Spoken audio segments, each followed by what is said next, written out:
Este episodio es posible gracias a los donativos de nuestros escuchas. Ayúdanos a continuar. Gracias. Esto es el podcast de Historiografía Mexicana. Un espacio para la lectura en voz alta, para los libros de Historia de México. Conduce Pedro César Beas.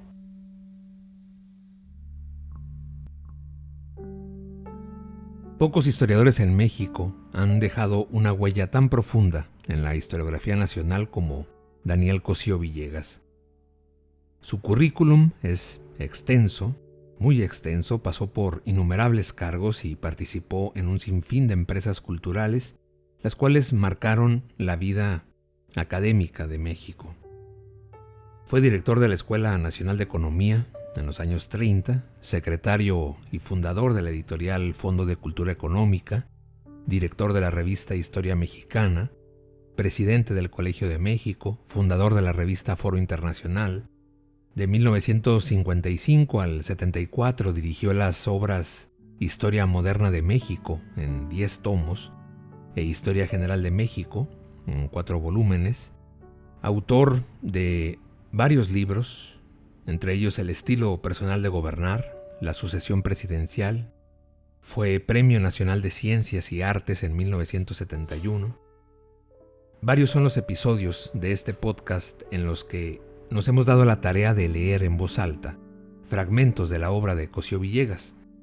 En el episodio 18, su libro El estilo personal de gobernar. En el 48, el ensayo La crisis de México. Y en el 75 la sucesión presidencial. Todos, como bien saben, los encuentran en nuestro catálogo disponible en historiografiamexicana.com. Don Daniel sorprendió a propios y extraños cuando en 1968, a sus 70 años, decidió embarcarse en una nueva aventura: escribir periódicamente en la prensa, opinar sobre política, sobre el acontecer nacional. No hay que olvidarlo, eran los años de Díaz Ordaz y no era fácil cuestionar al régimen, tiempos de una prensa amordazada, años de censura y de autocensura. Bien preguntaba a Gabriel Said en el prólogo del libro Daniel Cosío Villegas, Labor Periodística, ¿cómo explicar que un hombre tan establecido y tan del establishment inesperadamente creciera ante la crisis? Se refería desde luego a los conflictos de los años 60, y asumiera un papel nuevo en la vida pública y diera un estirón de estatura moral a los 70 años. Cosío Villegas, afirmaba Said, demostró que la crítica razonada y respetuosa era posible y necesaria. Para esta entrega del podcast Historiografía Mexicana, el episodio número 106, rescatamos un texto publicado en la prensa en mayo de 1970. Quien haya leído la obra de este ilustre historiador sabe que en sus textos académicos, en sus trabajos historiográficos, en sus ensayos, aparece de vez en cuando un sentido del humor fino y elegante, crítica inteligente e ingeniosa, mordaz, podríamos decir. El texto, al que daré lectura a continuación, es probablemente uno de los menos conocidos en la extensa obra de don Daniel Cosío Villegas. Él mismo lo dice. Era la primera vez que escribía un comentario de actualidad, de hecho, anticipado. Historiador al fin, su vida la había dedicado al pasado, a los muertos, a tratar de explicar lo sucedido, pero muy en su papel de columnista a sus 7 décadas, arrastró la pluma para hablar del presente y se dio en la prensa ciertas licencias. Por ejemplo, escribió de la radio y la televisión y hasta de fútbol. Desconozco si en Cosío Villegas había un interés genuino por el balompié. Lo dudo mucho, al menos no recuerdo un solo comentario al respecto en su libro de memorias. Pero poco importa, su inteligencia, su sentido del humor y su pluma daban para muchos temas. Era mayo de 1970, a días de que diera inicio la Copa Mundial de Fútbol en México, y en la prensa aparecía el texto Foot, pata y cabeza, por Daniel Cosío Villegas. Sean bienvenidos al podcast Historiografía Mexicana. Este episodio es posible gracias a las amables donaciones de nuestros escuchas. Los invitamos a convertirse en mecenas de este programa dedicado a divulgar la historia contemporánea de México y a promover la lectura. Foot, Pata y Cabeza, por don Daniel Cosío Villegas.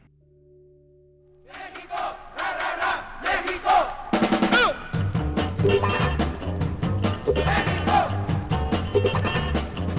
70. ¡México! 70. Estamos en vísperas, en la gran víspera de otro campanazo cósmico que atraerá la mirada, no ya de esta tierra desdichada donde vivimos, sino de todo el sistema solar. Pues a buen seguro que el astro rey, por prepotente, y la luna, por débil e indiscreta, vigilarán, el primero con altanería y la segunda a hurtadillas, el monumental Estadio Azteca.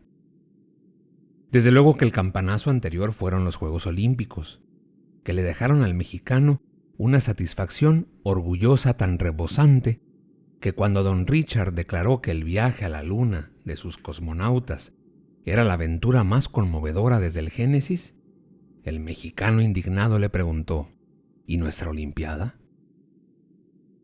Pero entre los dos campanazos hay una diferencia importante. La Olimpiada fue una empresa oficial, mientras que el campeonato es privada, tan estrictamente privada que de hecho dos personas solitarias la han manejado, don Emilio y don Guillermo. El primero como jefe de los poderes ejecutivo, legislativo y judicial futbolísticos, y el segundo haciéndola de secretario de Gobernación y de Relaciones Exteriores del balompié. El resultado de esa diferencia es también importante. El gobierno financió la Olimpiada, y sus pérdidas, que después de 19 meses no sabemos todavía a cuánto montan, se cargaron a la resistente Tesorería General de la Nación, o sea, a todos nosotros, los puntuales y entusiastas contribuyentes. El campeonato le costará un buen pico a don Emilio, que tiene lo suyo, más lo de su familia, pero no tanto, es de suponerse, como la tesorería. Y le costará asimismo a 2 o 3 bancos que, creyendo inocente pero fervorosamente servir los intereses superiores de la nación, prestaron el dinero de sus depositantes por millonadas. Otra diferencia significativa procede de la naturaleza misma de estos dos espectáculos. Se supone que a los Juegos Olímpicos asisten solo jugadores aficionados. Por lo tanto, el espectador puede aplaudir sin reservas sus hazañas. Al campeonato, en cambio, vienen jugadores profesionales, es decir, de paga, que viven, y sus honorables familias, de dar patadas. Entonces, el aplauso debiera proporcionarse primariamente a la paga y solo en segundo lugar al mérito. El centro delantero salvadoreño, por ejemplo, debe recibir el equivalente mensual de 1,500 pesillos, contra los 83,000 pesotes que se raya Luigi Riva. Esto quiere decir que si fuera a prevalecer la justicia distributiva, al primero debiera aplaudírsele 55 veces más que al italiano, pero como al público no se le dan a conocer las tarifas de sueldos de los jugadores, los aplaude sin equidad alguna. Esta nefanda intervención del dinero en el fútbol diluye el color nacionalista que conservan vivo y vibrante los Juegos Olímpicos. Pero un campeonato mundial de fútbol no tendrá en México un éxito pleno por no haberse entendido todavía dos cosas archisabidas en países donde hay una genuina afición, digamos Italia, Brasil o España. La primera es que, como lo descubrieron a su tiempo los filósofos, es decir, los seres menos juguetones del mundo, todo juego es una lucha simulada, o un simulacro de lucha. Por eso, en todo rigor, no deberían considerarse como juegos los saltos o los clavados, en que los competidores actúan sucesiva pero simultáneamente. En las carreras y la natación, a más de que los participantes avanzan al mismo tiempo, arrancan de un punto igual y aspiran a llegar a una meta idéntica. Sin embargo, aquí falta todavía un rasgo esencial de la lucha. Un corredor o un nadador va a su favor, pero no en contra de sus competidores. Es decir, no se trata de adversarios, sino de competidores. En el fútbol, como en ningún otro deporte, el simulacro de lucha es perfecto.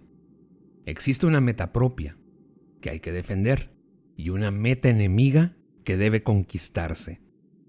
El campo está dividido por una raya blanca en dos mitades exactas, la una, propia, y la otra, enemiga. Y por si algo faltara, el avance ofensivo o el retroceso defensivo no es el de un individuo aislado, sino del grupo, exactamente como se mueven los ejércitos.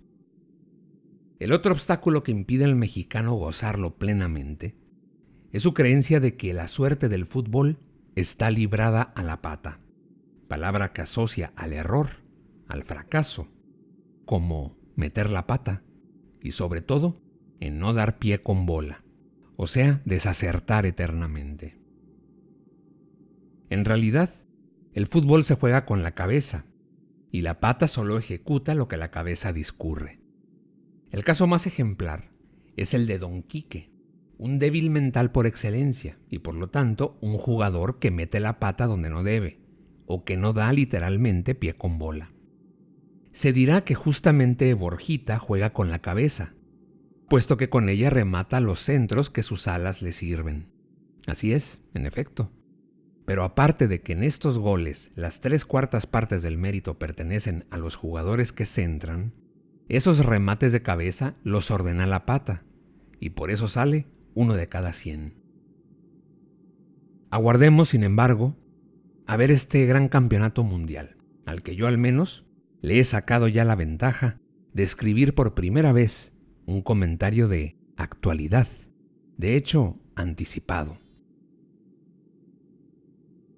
Foot, Pata y Cabeza, por Daniel Cosío Villegas, 29 de mayo de 1970. México 70 va a recibir de todo el mundo al campeón de los deportes.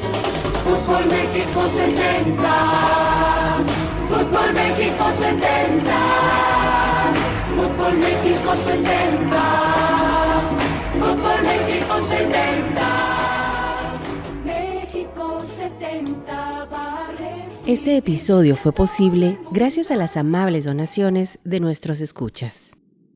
Al convertirte en mecenas de este podcast, fomentas la lectura y la divulgación de la historia de México. Visítanos en historiografiamexicana.com.